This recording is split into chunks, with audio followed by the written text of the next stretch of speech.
العلم هو النور الهادي والمفتاح لكل الخير من يرد الله به خيرا.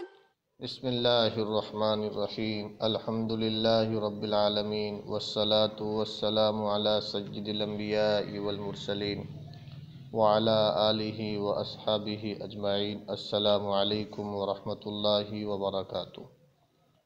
عزیز طلبہ، آج ہم درس نمبر 92 کا آغاز کر رہے ہیں، جس میں ظاہر اور نص کے درمیان حکم میں ٹکراؤ اور تعارض کی شکل میں نص کو ظاہر پر ترجیح دینے کی تیسری مثال بیان کریں گے.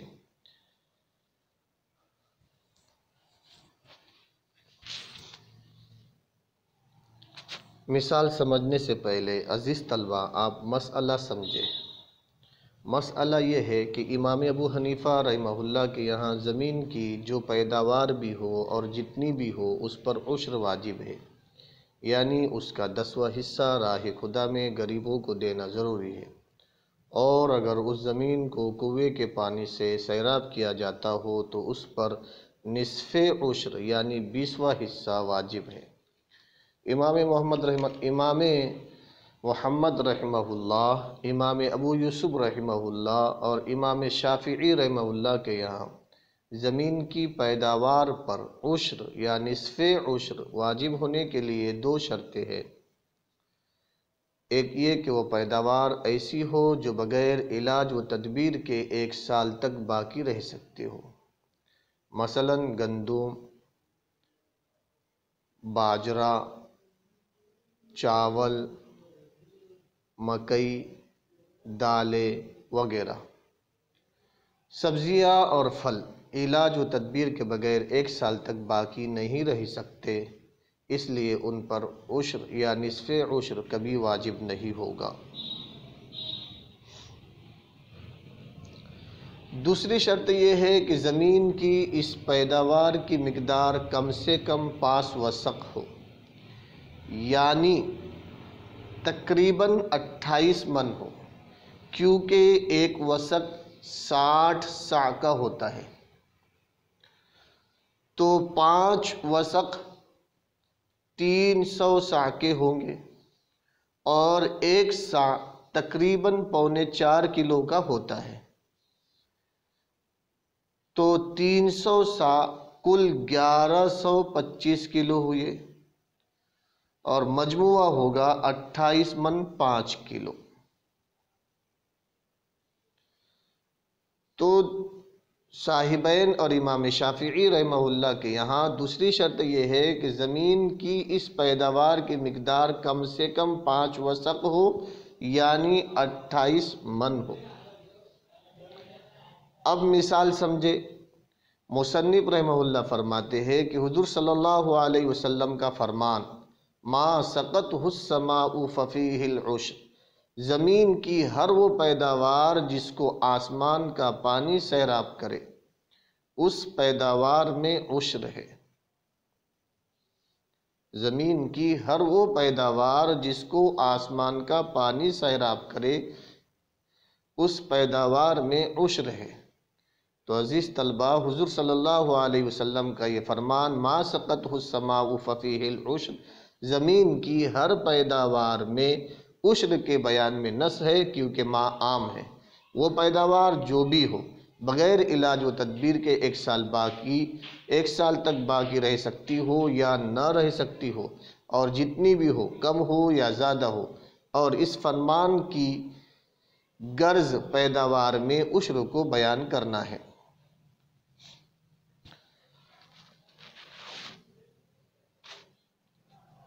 عزیز طلبہ، اور اس کے مقابلے میں حضور صلی اللہ علیہ وسلم کا دوسرا فرمان لیس فی الخضروات صدقۃ، سبزیوں میں صدقہ نہیں ہے. آپ صلی اللہ علیہ وسلم کا یہ دوسرا فرمان زمین کی پیداوار میں عشر کی نفی میں مؤول ہے، اس لیے صدقے کے لفظ میں کئی معانی کا احتمال ہے. صدقے کا لفظ زکوٰۃ، عشر اور نفلی صدقے کے معنی میں استعمال کیا جاتا ہے، اور اس حدیث میں بطور تعویل کے عشر مراد لیا گیا ہے. تو نص اور مؤول کے حکم میں تعارض آ گیا تو نص کو مؤول پر ترجیح دی جائیں گی، اس لیے کہ مؤول میں ظاہر سے ظہور کم ہوتا ہے۔ جب نص اور ظاہر میں تعارض ہو تو نص کو ظاہر پر ترجیح ہوتی ہے، تو نص اور مؤول میں تعارض ہو تو نص کو مؤول پر بطریق اولا ترجیح ہوگی۔ لہذا حضور صلی اللہ علیہ وسلم کا پہلا فرمان دوسرے فرمان پر راجح ہوگا۔ امام ابو حنیفہ رحمہ اللہ کا مسلک صاحبین کے مسلک پر راجح ہوگا اور اسی پر فتویٰ ہے۔ آئیے اب عبارت کا ترجمہ کرتے ہیں۔ وقولہ علیہ السلام، اور آپ علیہ السلام کا فرمان، ما سقطہ السماء ففیہ العشر، نص فی بیان العشر، عشر کے بیان کرنے میں نص ہے۔ آپ صلی اللہ علیہ وسلم کا فرمان، ما سقطہ السماء ففیہ العشر، عشر کے بیان کرنے میں نص ہے۔ وقولہ علیہ السلام، اور آپ علیہ السلام کا فرمان، لیس فی الخضروات صدقۃ، مؤول فی نفی العشر، عشر کی نفی میں مؤول ہے۔ لأن الصدقۃ، اس لیے کہ صدقہ تحتمل وجوہا، چند معانی کا احتمال رکھتا ہے۔ فیترجح الاول علی الثانی، لہذا پہلا دوسرے پر راجح ہوگا، یعنی نص کو مؤول پر ترجیح دی جائے گی۔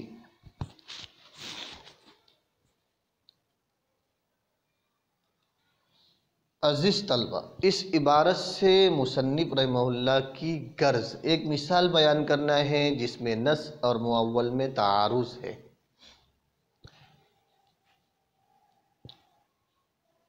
امام صاحب کے نزدیک ہر قسم کی پیداوار میں عشر واجب ہے، خواہ تھوڑی ہو یا زیادہ، پائیدار ہو یا ناپائیدار، جبکہ امام شافعی اور صاحبین رحمہ اللہ کے نزدیک عشر کے لیے دو شرطیں ہیں۔ نمبر 1، پیداوار پائیدار ہو، نمبر 2، 5 وسق سے کم نہ ہو، اور 1 وسق 60 ساکہ ہوتا ہے، جو 28 اب کے اعتبار سے 28 من ہوتا ہے، جس کی مجموعی تعداد 28 من ہے۔ امام صاحب رحمہ اللہ کی دلیل، امام صاحب رحمہ اللہ فرماتے ہیں، امام صاحب رحمہ اللہ اس حدیث سے استدلال کرتے ہیں کہ آپ صلی اللہ علیہ وسلم سے صراحتاً پوچھا گیا، العشر فی ای شیء، کس چیز میں عشر ہے؟ تو آپ علیہ السلام نے فرمایا، ما سقطہ السماء ففیہ العشر، کہ زمین کی ہر وہ پیداوار جس کو آسمان کے پانی نے سیراب کیا ہو، اس میں عشر ہے، خواہ پیداوار تھوڑی ہو یا زیادہ، پائیدار ہو یا ناپائیدار۔ پائیدار یعنی بغیر تدبیر کے 1 سال تک باقی رہ سکتی ہو، یا ناپائیدار ہو، بغیر تدبیر کے 1 سال تک باقی نہیں رہ سکتی ہو۔ یہ ترجمہ اس لیے کیا گیا کہ کیونکہ ماں کلمہ ماں عام ہے، اور آپ نے اور آپ صلی اللہ علیہ وسلم نے اس میں کسی قسم کی پائیداری یا مقدار کی شرط نہیں لگائی، چونکہ یہ حدیث سوال کے جواب میں ہے، لہذا یہ حدیث تھوڑی پیداوار اور ناپائیدار پیداوار میں عشر کے ہونے میں نص ہے۔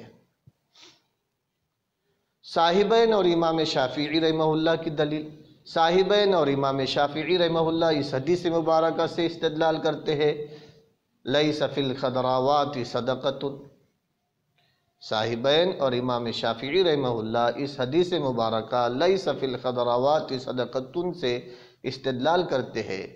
وہ کہتے ہیں کہ اس میں فرمایا گیا ہے کہ سبزیاں جو جلدی خراب ہو جاتی ہے، اس میں صدقہ نہیں ہے۔ لیکن امام صاحب یہ جواب دیتے ہیں کہ یہ حدیث ناپائیدار پیداوار یہ حدیث ناپائیدار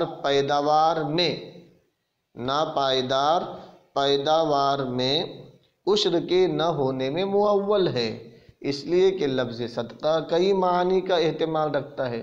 صدقے کا لفظ زکوٰۃ، عشر، نفلی صدقہ وغیرہ میں استعمال ہوتا ہے۔ اب اس حدیث میں بطور تعویل کے لفظ صدقہ سے عشر مراد لے لیا گیا ہے۔ اب نص اور معول میں تعارض ہو گیا۔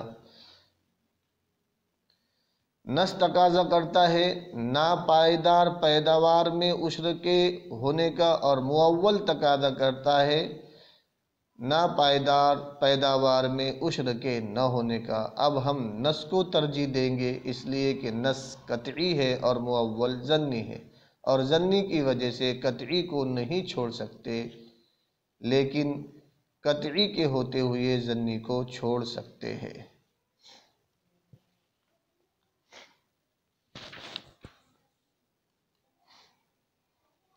عزیز طلبہ، یہاں پر ایک سوال پیدا ہوتا ہے کہ مصنف رحمہ اللہ نے نص اور معول کے درمیان تعارض کی مثال ذکر کی ہے، حالانکہ بحث تو ظاہر اور نص کے درمیان تعارض کی ہو رہی تھی۔ عزیز طلبہ، اس کا جواب یہ ہے کہ حدیث لیس فی الخضراوات صدقۃ جس طرح نفی عشر میں معول ہے، اسی طرح نفی عشر میں ظاہر بھی ہے۔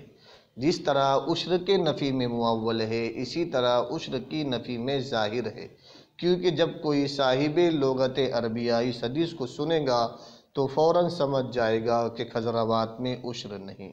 السلام عليكم، لا تنسوا الاعجاب بالفيديو والاشتراك في القناة تشجيعا لنا لنستمر بنشر المزيد إن شاء الله.